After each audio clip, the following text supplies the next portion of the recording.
Well, good morning, everyone. My name is Pam, and I am a compulsive overeater, but I'm abstinent today, and I know I'm abstinent because I do weigh and measure 3 meals a day off the GreySheet. I write my meals down. I call them or text them into my sponsor, whichever she asks me to do, and don't eat anything else in between. And God and abstinence are the most important things in my life today. And grateful for the opportunity to be here today. I think I'm going to open up by saying the third step prayer. Okay. So, God, I offer myself to thee to build with me and to do with me as thou wilt. Relieve me of the bondage of self that I may better do thy will. Take away my difficulties that victory over them may bear witness to those I would help of thy power, thy love, and thy way of life. May I do thy will always. Amen. Okay. So it really is thrilling to be here with you today. I've been hearing so much about the Spanish community, and it's so exciting how our community is growing. So welcome to everyone. And I'm just so grateful today to be in the solution for me as far as the food program goes, because I struggled with food and weight for years. And so I'll tell you a little bit about what it was like and what happened and what my life is like today. And if I need to slow down or anything, just let me know. Okay, so anyway, I grew up in a home.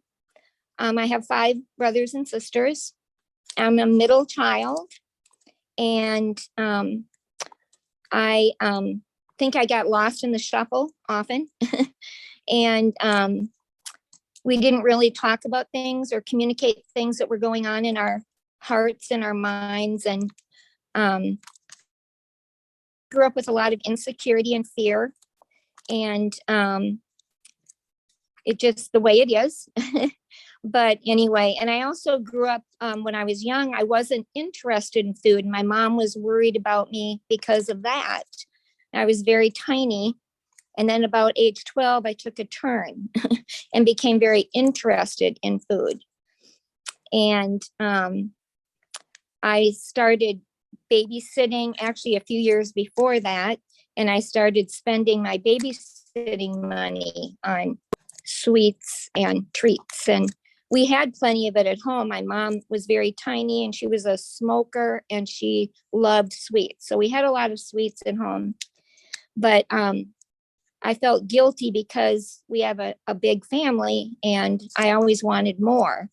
And so I started sneaking things and hiding things. And so I was grateful when I was making my own money and I could, buy more when I wanted it. But anyway, I didn't realize then that I was using it to cope with life. I would have to learn that down the road. So in high school, my girlfriends and I started doing dieting. And I remember on one of my pictures in my senior year, I wrote on the back of it, fat, so 115 pounds. And I always say, I wish I was that fat today. Because I wasn't, but I thought I was. My eyes have always been broken. That's one of the features oftentimes of us as compulsive overeaters, and it's definitely mine. My eyes have always been broken. When I was heavy, I didn't see myself that way. And when I was thin, I saw myself fat. So anyway, but so I kept trying lots of different diets. I thought the problem was that I didn't have enough willpower and I needed to find the perfect diet. And the funny thing is I never really worked any of those diet programs that I signed up for. Some of them were quite expensive, but I didn't ever really work them, so they didn't work. And I didn't want to, once I found out, that the sugar and the grains were, part of my problem, I didn't want to give up those things that I loved so much. But I tried, and then I started going to counseling and conferences, and I bought every book that I could find about losing weight, and I bought every magazine article that I saw at the grocery stores I was checking out that had to do with losing weight. And anyway, kept searching for a solution, but not really wanting to change what I was doing. And I finally found my way. Actually, my higher power, God, led me to the rooms of Overeaters Anonymous. And I was in that program for many years. And even though I didn't get relief from the food, at least I found camaraderie with other compulsive overeaters. I didn't know where else to go because at least they understood, what I did with the food and things. So anyway, I kept going to Overeaters Anonymous, and I did go through the steps once. I was grateful to learn about recovery. I was grateful to learn about the 12-step programs.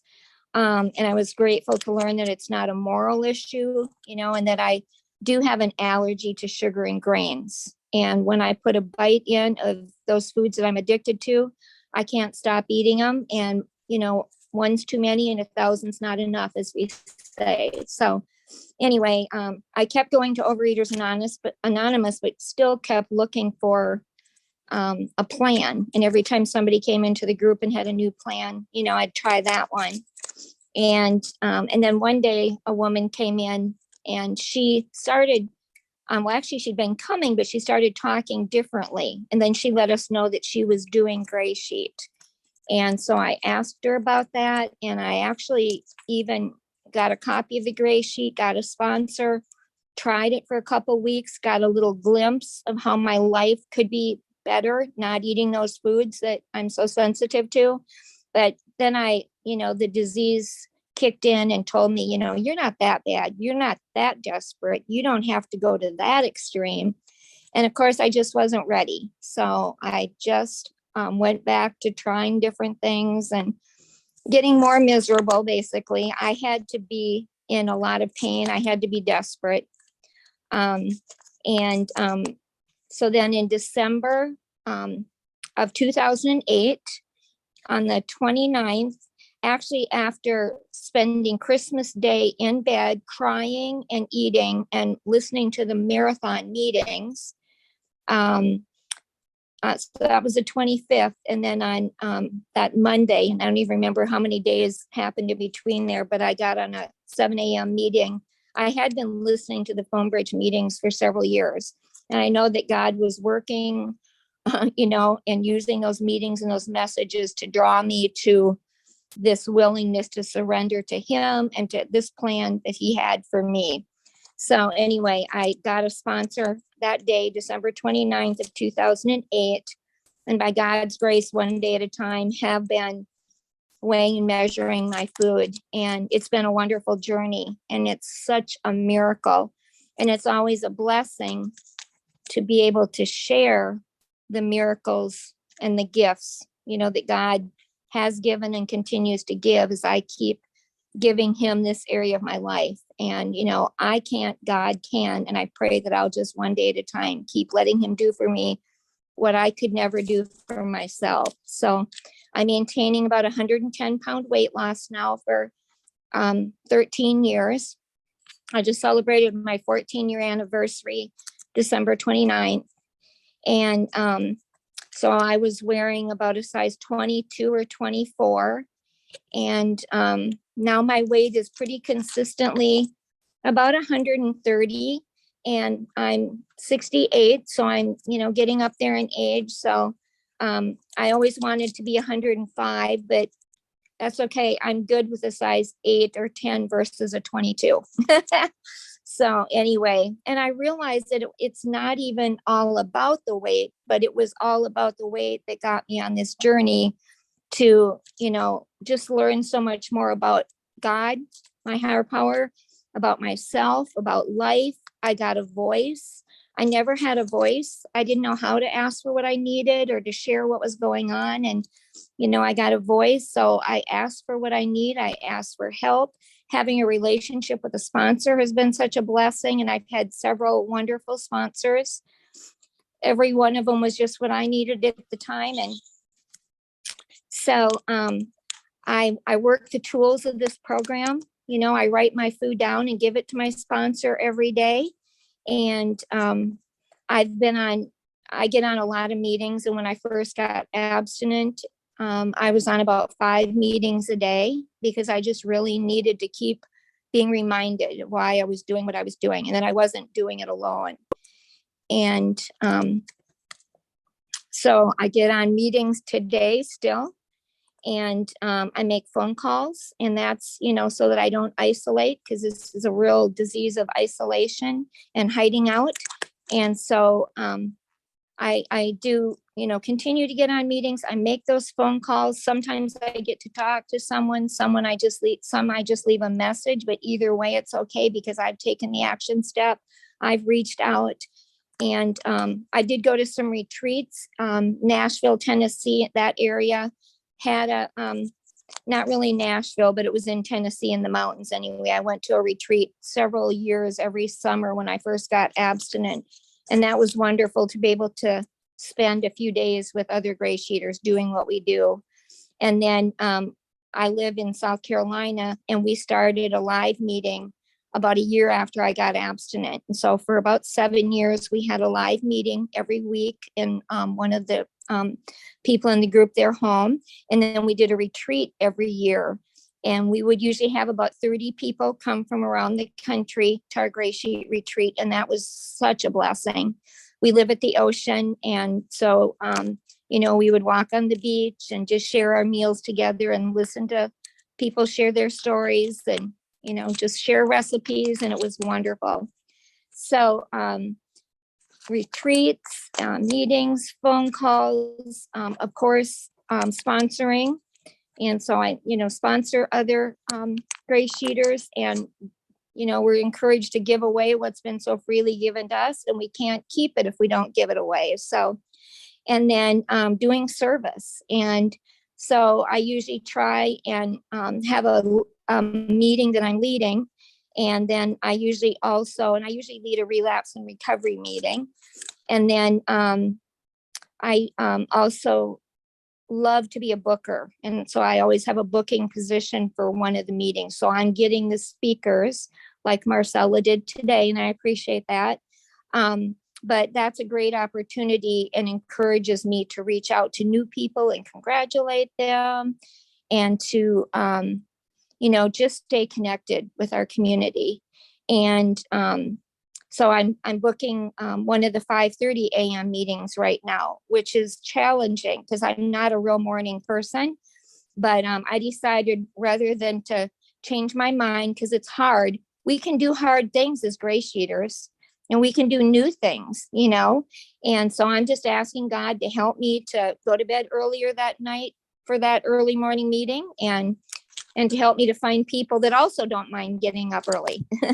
So if anybody wants to qualify on a 5:30 a.m. Eastern time GreySheet meeting on Thursday morning, let me know. I'll leave my phone number at the end.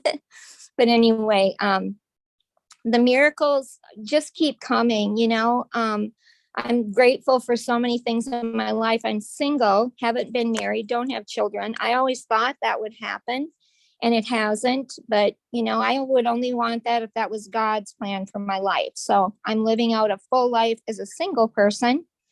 And I just find a lot of joy in my life in so many ways. I have a job that I've been at for 28 years that I love. And I'm involved in a church, which I love. And, I've got friends here in the area, and I've got coworkers that, are great. And I will say my family has been so supportive of this journey for me, and my coworkers and my friends. And I'm so grateful for that. And, I used to do a lot of people pleasing. So, if somebody doesn't like what I'm doing, I can't worry about pleasing someone else. This is saving my life, one day at a time. So I'm just grateful for the willingness to keep doing what we do. It's not easy. It's time consuming, but it wasn't easy being in the food either. In fact, being in the food was much harder. So I'm grateful for this program. I'm grateful for the solution for me. And I'm grateful that I'm continuing to grow and change. I'm now working on clutter in my life and trying to apply, the principles that I've learned here to other areas of my life. And I will say that I love the slogans, and especially "We don't eat no matter what," because, that saves my life all the time. It's like, not even an option. Don't even think about it. We don't eat no matter what. We do eat no matter what, and we don't eat no matter what. But I love that. And, there's always another meal coming. And, I have a lot of favorites. I love the serenity prayer. 5 minutes. Okay. I love the serenity prayer, and I use that often in my life. Gratitude is really important. It's important for me to be grateful for things and not focus on the negative, which, I've had a tendency to do in my life. And acceptance, it says in the big book, acceptance is the key to all my problems. And so, when something happens that isn't the way I wanted it, I've learned to be able to accept the things that I can't change. And then if there's something I can do about it, then act on it.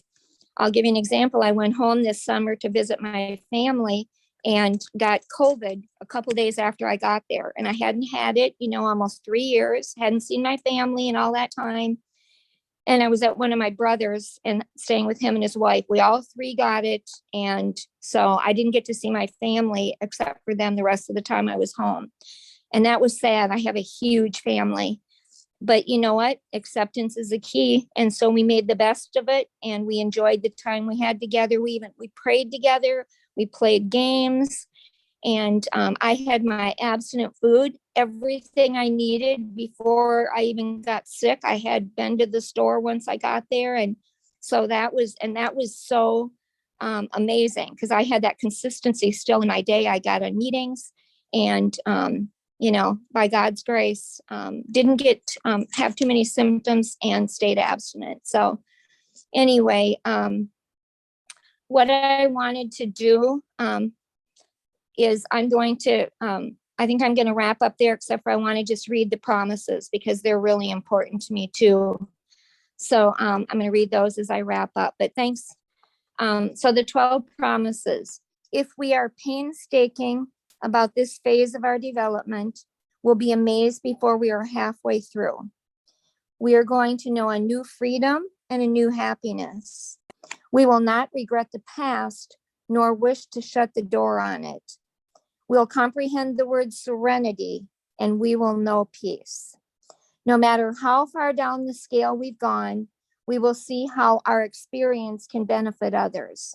That feeling of uselessness and self-pity will disappear.